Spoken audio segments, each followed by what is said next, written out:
Ladies and gentlemen, please welcome the reigning Commonwealth Super Welterweight Champion. It is, of course, Mr. Sam Gilley. Sam, welcome back on the show, mate. Thanks for having me back, mate. Good to speak to you. Always good to speak to you as well, Sam. So we last spoke pretty much a year ago today. At the time, you'd just been in a Fight of the Year contender against Louis Greene. You were expecting to be out again early in 2024. However, you were out for almost a year in the end, obviously. For those that don't know, why didn't anything happen early this year for you, Sam? I picked up a hand injury against Louis, and then they offered me a fight in February, but the hospital said I wasn't going to be punching until February, so I couldn't do that date. And then in the meantime, I was meant to be fighting Jack Mcgann then in Saudi for the British and Commonwealth, and in the meantime, he chose to fight Louis, and Louis obviously went out there and beat him. So I was stuck with Louis again, and then Sky just didn't put us on the show until I was lucky enough to sign for Frank Warren, and I think it was about 3 days later he gave us a fight date. So yeah, it was a very mad year, to be fair.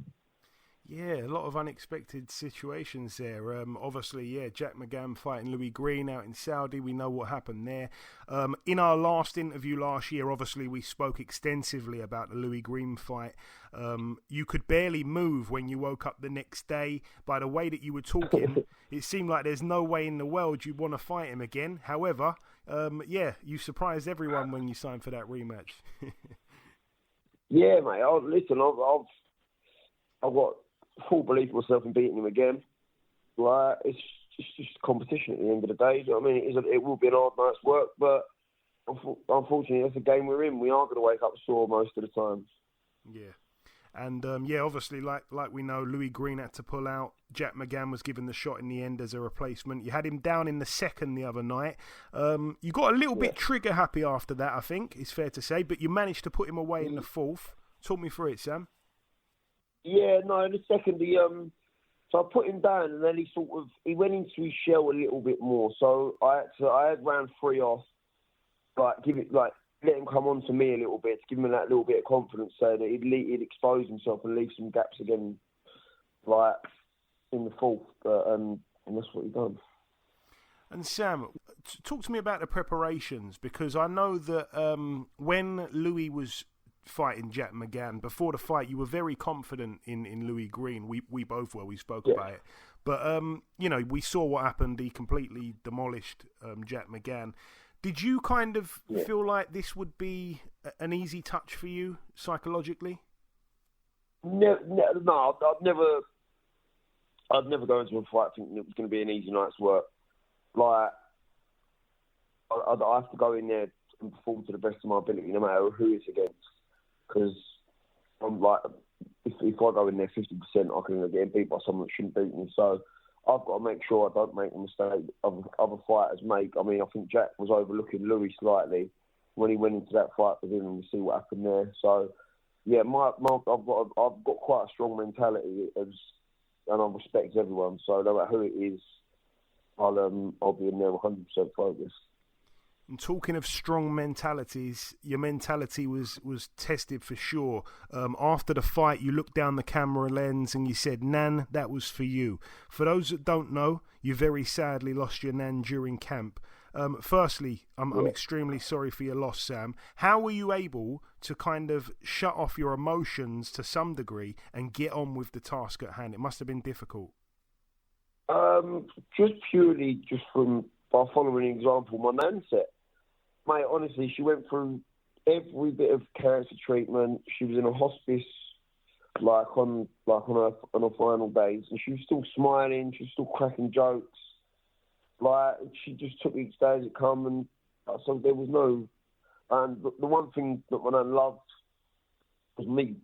She was so proud of my boxing, so I had to make sure that I done it for her as well, and not go and ruin anything. Because if I went off the rails, and I stopped training or whatever, I come off the diet or whatever, she'd be fuming. So the last thing I could do was go and do that because of what happened to her. So I had to channel it into a way that I was doing it for her, and that kept me motivated and kept me head on my shoulders. I've got her funeral on Tuesday, so I was quite lucky that even though I lost her before the fight, the funeral wasn't until after, so I could just sort of really put that to bed and not think about it until this week.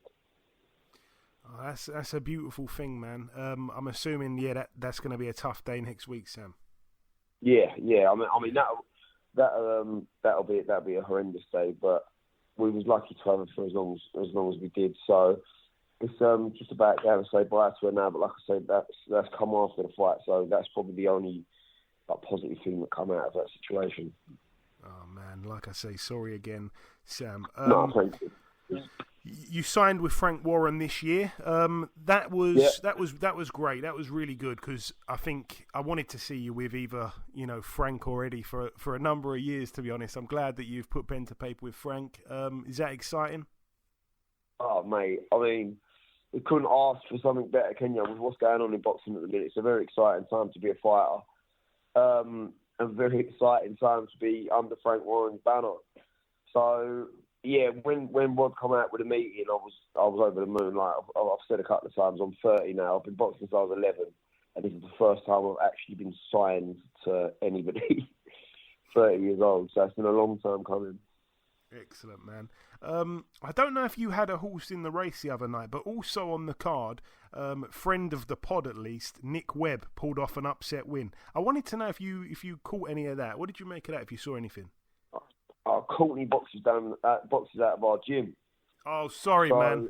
Bad question. Yeah, mate. Yeah, so he took that fight, and we had really high hopes for Courtney. But I walked out and I stood by the door because I wanted to keep an eye on it. And I watched about 2 rounds and I went back in. Because Jesus. Nick Webb he just had too much experience for him. So, but like I say, like people beat themselves. Like at the end of the day, it's a 2-horse race boxing. Someone's got to win, someone's got to lose. So you just got to take it on the chin, quite literally, and learn from it and move on. And that's what Courtney's got to do now. I had no idea he boxed in your gym, but I pretty much agree. I mean, like I say, it didn't make much sense to me, I'll be honest, the fight beforehand. I was thinking, unless Nick Webb's been sitting on a sofa for 2.5 years or whatever it was that he was out the ring, it's quite a risky fight. He's only ever lost at good level. Anyway, we'll move on from that. What's next for you, Sam? What do you want to do next? Well, I looks like I'm going to have to go into a third camp for Louis Greene.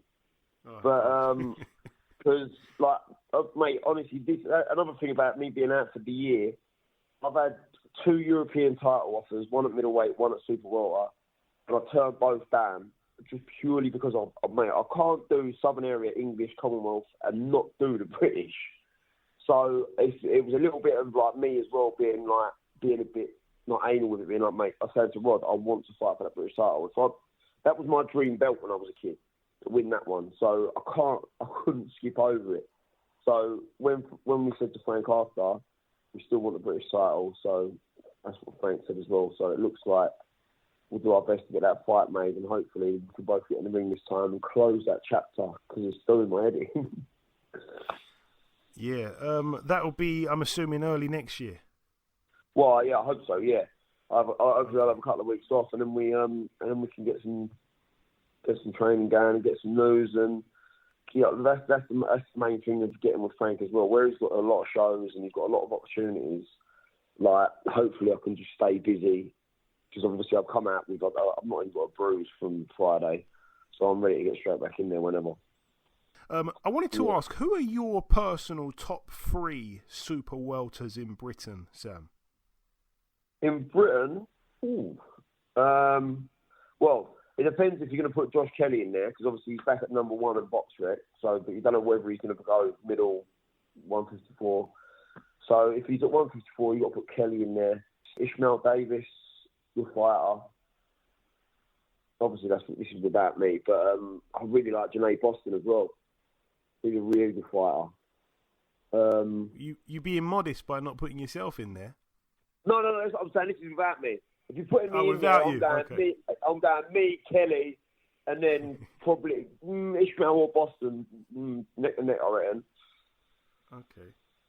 Yeah, no, like I say, it's a good division at the minute. A lot is riding on what Josh Kelly's doing. I think that win against Ishmael Davis was a good win, although the judges saw it quite close. This weekend, quite comfortably. Yeah, so did I.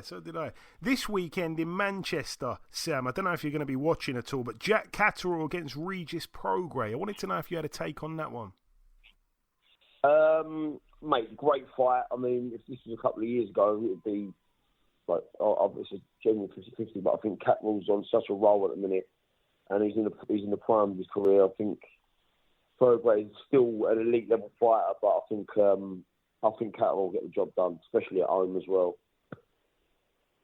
Yeah, it's going to be a brilliant fight. It's another kind of boxer against puncher type fight, which we saw to some degree with Beterbiev Bivol. So I like those matchups. A lot of boxing fans do. Just before we wrap things up, Sam, we've kind of whizzed through it quicker than I thought, but any closing words to the listeners if you want to sign out with a little message? It's always great to have you back on. It's just a shame that it was a whole year because of unfortunate inactivity. Yeah, no, well, obviously, thank you all for messages, support I've had over the weekend. I mean, my phone's been absolutely crazy. I've never seen anything like it. So that's been lovely. And hopefully I can keep chatting to you regular now, because hopefully I'll be out as much as possible on Frank Warren's cards. We absolutely hope so, man. It's a long time coming. I'm over the moon for you as well, Sam. As always, the pleasure is mine speaking with you. Thanks for your time. We'll speak again soon. Cheers, mate. Speak to you soon.